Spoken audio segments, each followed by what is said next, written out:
अस्सलाम वालेकुम स्टूडेंट्स, कैसे हैं आप सब लोग। आप देख रहे हैं मेरा चैनल कमर फैजान तुगल। स्टूडेंट्स, जैसे कि आपको मालूम है, मैंने अपने चैनल पे मेनली जो वर्क किया है वो क्लास 12 के मैथमेटिक्स का सिलेबस कवर करवाया है, जिसमें इंटीग्रेशन और डेरिवेशन मैं अपने चैनल पे करवा रहा था। डेरिवेशन मैंने अपने चैनल पे कंप्लीट करवा दी है। इंटीग्रेशन की 3.6 चल रही है। टोटल 8 एक्सरसाइजेस थी। स्टूडेंट्स, मैं आप लोगों में से एक इम्पोर्टेंट बात करना चाहता हूँ लेक्चर स्टार्ट करवाने से पहले। क्या आपने देखा होगा कि मेरे चैनल पे जो वीडियोस होती हैं वो as compared to other channel videos वो लेंथी वीडियोस होती हैं और ज़्यादा कॉम्प्रिहेंसिव वीडियोस होती हैं। मेरा जो मेथड है वो ज़्यादा कॉम्प्रिहेंसिव और डिटेल्ड मेथड है। मैं कोशिश करता हूँ कि हर क्वेश्चन को डीपली मैं आप लोगों को समझाऊँ और उसको रीज़न के साथ आपको प्रेजेंट कर सकूँ। यानी उसका सॉल्यूशन जो है वो रीज़न के साथ एक्सप्लेन कर सकूँ। सीधा जो सॉल्यूशन है वो मैं आपको प्रेजेंट कर सकता हूँ। जो सिलेक्टेड शॉर्ट क्वेश्चंस और सिलेक्टेड लॉन्ग क्वेश्चंस है वो मैं आप लोगों को करवा सकता हूँ। अगर मैं अपने चैनल पे जो वर्क करता हूँ वो 100/100 मार्क्स के लिए करता हूँ और उन स्टूडेंट्स के लिए तो ये इंतहाई यूज़फुल चैनल है मेरा, अल्हम्दुलिल्लाह। जिन स्टूडेंट्स ने जो आगे टेस्ट की प्रेप करनी है या जिनको यूनिवर्सिटी में आगे इंजीनियरिंग फील्ड्स में जाना है, तो उनको जो बेसिक इंटीग्रेशन और डेरिवेशन का जो कॉन्सेप्ट है वो जो चाहिए होता है वो मैं अपने चैनल के थ्रू प्रोवाइड कर रहा हूँ। मेरी कोशिश यही है।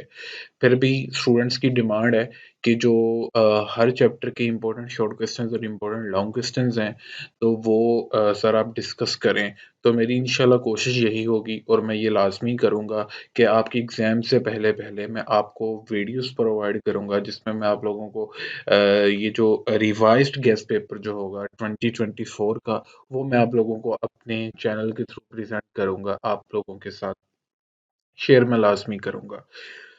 3.6 एक्सरसाइज़ चल रही थी। हम अब मुद्दे पे आते हैं अपने जो मेन इस लेक्चर का टॉपिक है उस पे आते हैं। मैंने इस लेक्चर में आप लोगों को करवानी है एक्सरसाइज़ 3.6 के क्वेश्चंस फ्रॉम क्वेश्चन नंबर 15। पहले 14 क्वेश्चंस मैं आप लोगों को करवा चुका हूँ। क्वेश्चन नंबर जो 15 है, वो आपका लॉन्ग क्वेश्चन है। ये एक्सरसाइज़ पे फ़ोकस इस वजह से मैं आप लोगों को करवा रहा हूँ, इस एक्सरसाइज़ में से एक लॉन्ग क्वेश्चन पक्का आना है। बहुत ज़्यादा चांसेज़ हैं, 95% चांसेज़ हैं इस एक्सरसाइज़ में से लॉन्ग क्वेश्चन आना है, चाहे वो आप किसी भी बोर्ड से हों। आपका कोई भी बोर्ड है, पंजाब बोर्ड का, लाहौर है, फैसलाबाद है, कोई भी है। तो लिहाज़ा 15th क्वेश्चन को आप गौर से समझिएगा। जो 15th क्वेश्चन है, उसमें अगर आप देखें तो आपको इंटीग्रेशन सोल्व करनी है अलजेब्रिक फंक्शंस की। ठीक है, दो अलजेब्रिक फंक्शंस ऊपर पड़े हैं, एक अलजेब्रिक फंक्शन नीचे पड़ा है। हम इसको करेंगे सिंपलीफाई। वो कैसे? सबसे पहले हम देखें कि ये जो 2 बटे में पड़ा है, डिनोमिनेटर में मौजूद है, ये आपका कोफिशिएंट है, तो ये इंटीग्रल के साइन के बाहर आ जाएगा। अब अंदर बच जाएगा cos theta plus sin theta over cos square theta. अब आपने इसको सिंपलीफाई करना है। वो कैसे? कि इस ऊपर वाले cos फंक्शन के बटे में cos square x cos square theta अलग लिख दें, sin थीटा के डिनोमिनेटर में cos स्क्वायर थीटा अलग कर दें। अब ये जो cos फंक्शन होगा, स्क्वायर में से एक फंक्शन के साथ कैंसल आउट हो जाएगा, ये 1 ओवर cos आ जाएगा। अब ये sin ओवर cos स्क्वायर था, तो sin बाय cos कर दिया गया। cos स्क्वायर है यानी दो फंक्शंस हैं, एक फंक्शन sin के बटे में कर दिया और एक फंक्शन अलग डॉट मैं यानी डॉट मल्टीप्लाई कर दिया 1 ओवर cos थीटा करके। ठीक है, तो अब ये साइन ओवर कोस tan थीटा के इक्वल बनेगा। फंडामेंटल आइडेंटिटीज के अकॉर्डिंग 1 ओवर कोस जो होगा वो सीकेंट के इक्वल बनेगा और 1 ओवर कोस यहाँ पे भी सीकेंट। अब हमारे लिए इंटीग्रेशन सोल्व करना इजी हो गया। पहले फ्रैक्शन था तो क्वेश्चन फॉर्म मौजूद थी, हमने उसको सिंपलीफाई करके क्वेश्चन फॉर्म को खत्म कर लिया। अब हम क्या करेंगे, 1/2 जो है वो एज अ कोफिशिएंट बाहर ही रहेगा। अब आपके पास दो चॉइसेस थी कि आप सीकंड थीटा की जब इंटीग्रेशन अलग सोल्व करोगे और tan थीटा सीकंड थीटा की अलग सोल्व करोगे, तो दोनों के इंटीग्रल के साथ 1/2 आप शामिल करते हैं। ठीक है, मगर यहाँ पे हमने क्या किया, 1/2 को बाहर रहने दिया। ये स्क्वायर ब्रैकेट्स यूज किए मैंने। स्क्वायर ब्रैकेट्स के अंदर सीकंड थीटा की इंटीग्रेशन अलग कर दी, tan थीटा सीकंड थीटा की इंटीग्रेशन अलग कर दी। अब ये जो सीकंड थीटा फंक्शन है, इसकी इंटीग्रेशन मैंने आपको याद करवाई थी कि इसकी इंटीग्रेशन होती है ln into secant theta plus tan theta plus c। ये आपने याद रखनी है, एक सीकंड थीटा फंक्शन की इंटीग्रेशन और एक कोसेकंड थीटा फंक्शन की इंटीग्रेशन। तो सीकंड थीटा फंक्शन की इंटीग्रेशन होती है ln into secant theta plus tan theta, ये इंटीग्रेशन हो जाएगी। अब इंटीग्रल सोल्व हो चुका, अब उसकी लिमिट्स को इम्प्लीमेंट करना है। तो हम मोड का साइन यूज़ करेंगे, ठीक है? और यहाँ पे लिमिट्स लिख देंगे। नीचे ये लोअर लिमिट है और ये ऊपर पाई/4 अपर लिमिट है। इसी तरह ये टैन थीटा, सीकेंट थीटा देखा गया। आपको डेरिवेटिव फ़ॉर्मूलाज़ अगर आते हैं तो आपने देखा था कि सीकेंट थीटा फ़ंक्शन ऐसा है जिसका डेरिवेटिव लें तो हमारे पास टैन थीटा, सीकेंट थीटा आता है। तो इसका मतलब टैन थीटा, सीकेंट थीटा की इंटीग्रेशन आप सोल्व कर रहे हो, तो आपने देखा कि टैन थीटा, सीकेंट फ़ंक्शन का डेरिवेटिव लेकर बनते हैं, तो इसकी इंटीग्रेशन में आ जाएगा सीकेंट थीटा। अब यहाँ पे सीकेंट थीटा लिख दिया गया।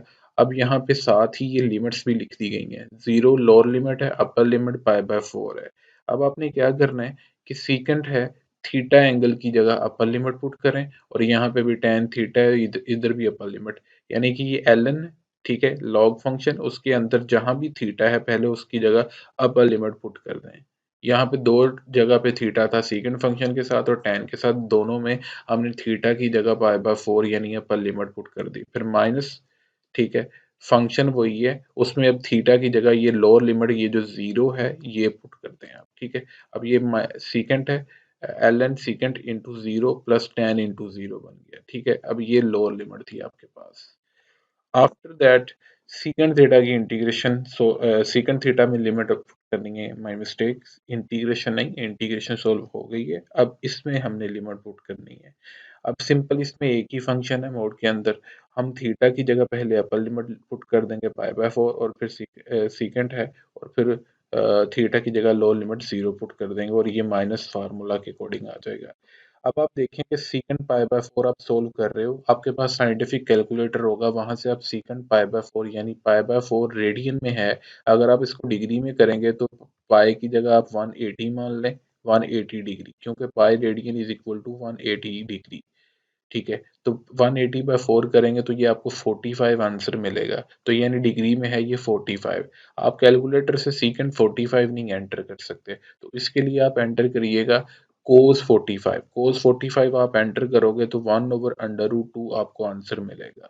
अब 1/√2 का रेसिप्रोकल लोगे तो √2 हो जाएगा, जो कि सीकेंट पाई/4 की वैल्यू है, क्योंकि सीकेंट फंक्शन कोस का रेसिप्रोकल है। इसके बाद आप सीकेंट 0 की वैल्यू निकालना चाह रहे हैं, क्योंकि 2 जगह पे आपको चाहिए ना सीकेंट फंक्शन की वैल्यूज़, सीकेंट पाई/4 के केस में और सीकेंट 0। सीकेंट 0 भी आप एंटर नहीं कर सकते, इसके लिए भी आप कोस 0 की वैल्यू निकालना है। कोस 0 का आंसर आएगा 1। अब 1 का रेसिप्रोकल 1 ही होता है, तो सीकेंट 0 की वैल्यू 1 ही लिखी गई। tan पाई/4 है, tan 45, इसका आंसर 1 आ जाएगा कैलकुलेटर से। tan 0 एंटर करोगे तो 0। तो ये जो हिंट्स दिए हैं, इन हिंट्स को मैंने यूज़ किया, यानी कि जहाँ-जहाँ पे ये वैल्यूज़ इम्प्लीमेंट हो रही थी मैंने कर दी। आफ्टर दैट हमने देखा कि ये ln 1 बनता है, natural log of a constant number 1। 1 का जो नेचुरल लॉग होता है, याद रखिएगा, वो होता है 0 के इक्वल। आप अपने साइंटिफिक कैलकुलेटर से नेचुरल लॉग ऑफ 1 ले सकते हैं। तो ये तो खत्म हो जाएगा, जिसको मैंने अंडरलाइन किया। अब देखें कि यहाँ पे हो गया, ब्रैकेट के अंदर हो गया था √2 + 1 वैल्यूज पुट करके, और यहाँ पे √2 - 1। अब ये आपस में सोल्व नहीं हो सकते, क्योंकि ये लॉग फंक्शन का एक्सपोनेंट है। ये लॉग फंक्शन के आगे जो चीज़ पड़ी है ये लॉग का एक्सपोनेंट है, तो एक्सपोनेंट में से कोई भी चीज़ अंदर या बाहर नहीं जाएगी, तो इसको इधर ही स्टॉप करेंगे। ये एक अलग फंक्शन कंसिडर किया जाएगा और ये कॉन्स्टेंट्स कंसिडर किए जाएंगे, ठीक है जी। ये आपके पास आंसर हो गया क्वेश्चन नंबर 15 का। आई होप कि आपको क्वेश्चन नंबर 15 की समझ लगी होगी। बहुत ही इंपॉर्टेंट क्वेश्चन था, मगर बहुत ही आसान क्वेश्चन है, तो लिहाजा आई होप कि आपने उम्मीद से आपने गौर से इसको समझा होगा। क्वेश्चन नंबर 16 है, ये भी लॉन्ग क्वेश्चन है but very easy long question है। इसमें कोस क्यूब थीटा है। अगर आपने स्टूडेंट्स मेरे चैनल पे इंटीग्रेशन का बेसिक कॉन्सेप्ट लिए, तो आप लोगों के लिए इंटीग्रेशन कोई मुश्किल नहीं है। हो सकता है कि आप रैंडमली मेरी वीडियोस को वॉच कर रहे हो, ठीक है, और आपने चैप्टर नंबर 3 की जो प्लेलिस्ट है उसके स्टार्ट के लेक्चर्स ना सुने हो, तो वो आपके लिए मसला होगा। पहले उसके 16 लेक्चर्स हैं और वो इंतहाई इंपॉर्टेंट है, और अनफॉर्चुनेटली उन लेक्चर्स पे कोई व्यूज़ नहीं है, क्योंकि स्टूडेंट्स चाहते हैं कि उनको डायरेक्ट सॉल्यूशन मिले, डायरेक्ट थोड़ी बहुत समझ मिले, तो ऐसा नहीं है। इंटीग्रेशन में आपको रट्टा सिस्टम से नहीं चलना पड़ेगा, एक सीक्वेंस से आपको काम करना पड़ेगा। तो मैंने एक सीक्वेंस से वो सीरीज़ बनाई थी।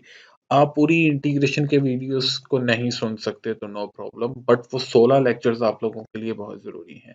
तो उन लेक्चर्स में मैंने बात की थी कि ट्रिग्नोमेट्रिक फंक्शंस की जो हाईएस्ट पावर है ना वो 2 यूज होगी। अगर 2 से अबव पावर हो जाती है, 3 हो जाती है, 4 हो जाती है, 5 हो जाती है, तो आप उस पावर को स्प्लिट करोगे। स्प्लिट कैसे करोगे? जैसे यहाँ पे किया गया है। देखें, पहले मैं इसको विदाउट लिमिट्स सोल्व करता हूँ। विदाउट लिमिट्स, ठीक है, 0 पाई बाय 6 हमने कैंसिल कर दिया, क्योंकि साथ साथ लिमिट लिखते तो थोड़ा लेंथी होना था या थोड़ा कॉम्प्लेक्स हो जाना था। लिहाजा पहले इंटीग्रेशन सोल्व कर लेते, बाद में लिमिट्स पुट कर लेंगे।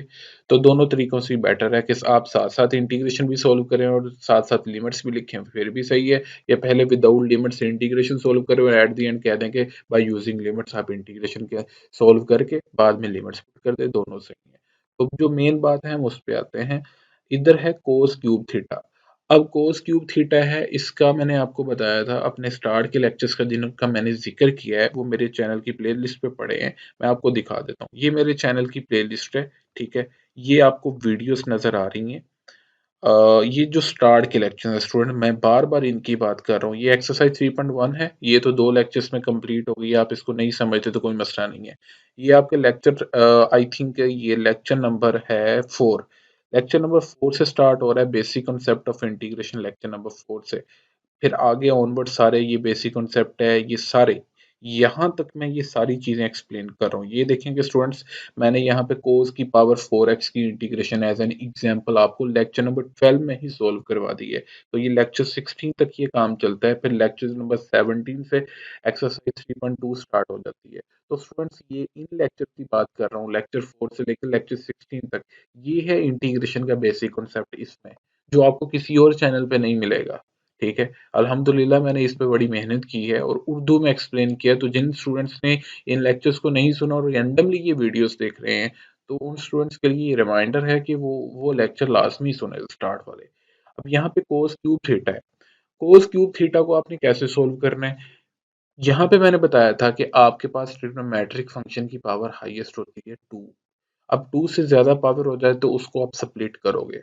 जहाँ पे भी 3 पावर आ जाएगी, लाइक कोस क्यूब थीटा है, 3 पावर है, साइन क्यूब थीटा आ जाता है, टैन क्यूब थीटा आ जाता है, कोट क्यूब थीटा आ जाता है, किसी भी फंक्शन की क्यूब पावर आ जाती है। तो आपने क्या करना है, उसका स्केयर अलग कर देना है और ये एक सिंगल पावर 1 अलग कर देनी है। दोबारा आप इन दोनों को इकट्ठा करोगे तो 2 + 1 3 पावर बन जाएगी, यानी एक पावर को तोड़ के 2 पावर्स बना दी हैं, जिसमें हाईएस्ट पावर है स्केयर। अब ये हो गया दो ट्रिग्नोमेट्रिक फंक्शन की integration, two trigonometric function integration. ये उन्हीं लेक्चर्स के कॉन्सेप्ट के अकॉर्डिंग सॉल्व हो गया। मैं उन्हीं लेक्चर्स को रिकॉल करवा रहा हूँ यहाँ पे कि जब ट्रिग्नोमेट्रिक फंक्शंस की इंटीग्रेशन आ जाए, मैं आपको दिखाता हूँ। ये मैंने लेक्चर बनाया है, वीडियो बनाई है, integration of trigonometric functions two trigonometric functions, ये सारा ये वाला कॉन्सेप्ट ये लेक्चर्स में बताया है। एनीवेज, जब दो ट्रिग्नोमेट्रिक फंक्शंस की इंटीग्रेशन आ जाए तो आपने सबसे पहले देखना है कि ये जो दोनों फंक्शन है एज अ होल किसी डेरिवेटिव फार्मूला में तो नहीं आ रहे।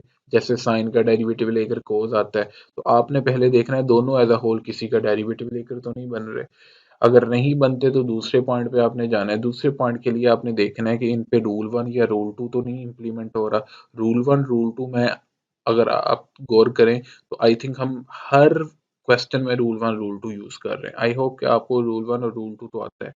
रूल 1 के अकॉर्डिंग इस ये मान लें कोस स्क्वायर फंक्शन है, क्या इसका डेरिवेटिव कोस बनता है? अगर कोस को फंक्शन माने तो क्या कोस उसका डेरिवेटिव कोस स्क्वायर बनता है? तो यानी रूल 1 या रूल 2 ऑफ इंटीग्रेशन भी यहाँ पे इम्प्लीमेंट नहीं होता।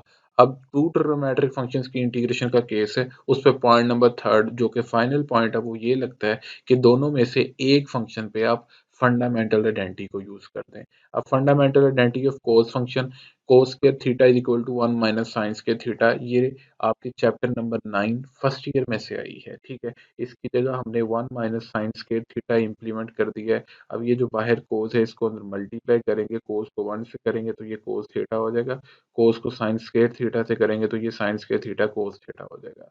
अब नेक्स्ट आपने कोस थीटा की इंटीग्रेशन अलग कर दी है, sign square theta cos theta की इंटीग्रेशन अलग कर दी है। अब ये एक ट्रिग्नोमेट्रिक फंक्शन है, इसकी इंटीग्रेशन तो सिंपली सॉल्व होगी। कोस फंक्शन डेरिवेटिव फार्मूलाज के अकॉर्डिंग साइन का डेरिवेटिव लेकर आता है, तो इसकी इंटीग्रेशन आ गई साइन।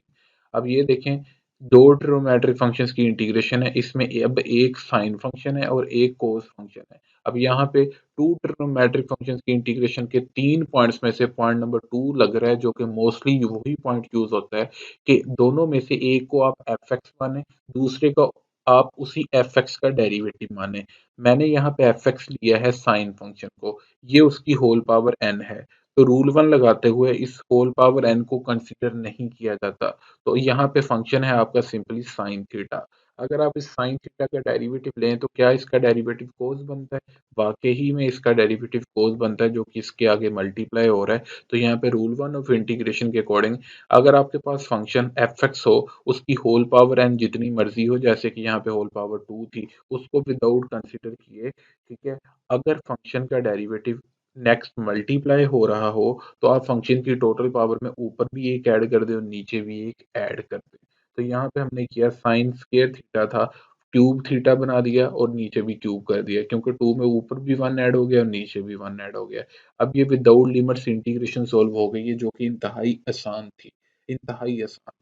अब यूजिंग लिमिट्स, हमने यूजिंग लिमिट्स करना है काम, यानी कि ये कोस क्यूब थीटा की इंटीग्रेशन आई है, अब सिर्फ इंटीग्रेशन के ऊपर लिमिट्स लगा देनी है। अब कोस क्यूब थीटा की इंटीग्रेशन का ये जो आंसर है, एक साइन थीटा है, एक sine cube theta over theta है। अब लिमिट्स के अकॉर्डिंग नीचे लोअर लिमिट 0 है और अपर लिमिट π/6 है, तो दोनों के केस में 0 π/6 इसकी लिमिट अलग लिख दें इस फंक्शन की, और साइन क्यूब थीटा ओवर 3 के बटे में जो फंक्शन है उस पे जो लिमिट है वो अलग मेंशन कर दी गई है, ठीक है। यानी लिमिट्स अलग अलग पुट होंगी।